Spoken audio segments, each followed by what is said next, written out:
If you need to customize your font in Microsoft Outlook, I've got you covered. I'm going to show you everything you need to know.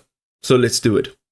All right, so we are now in Outlook. What you want to do straight from here, you will have the ribbon up at the top, and this is the browser version. So we're looking for View, which is right next to Home in my case. All right, there's also a bunch of different looks and themes. So if you're not using this exact one and it doesn't look the same, all you need to do is look for View.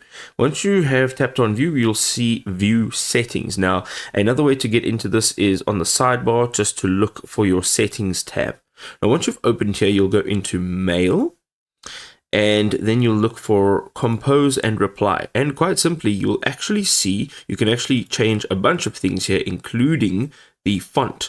Here you can go ahead and you can change it to whatever it is that you would like. You can actually also go ahead and change the format of your messages in your new message window. So if you want to do this per message, that is also a possibility. Once you have made some changes, you will see that there will be a save or discard button on the bottom right. You can just tap on save and you're all set. I hope this was helpful.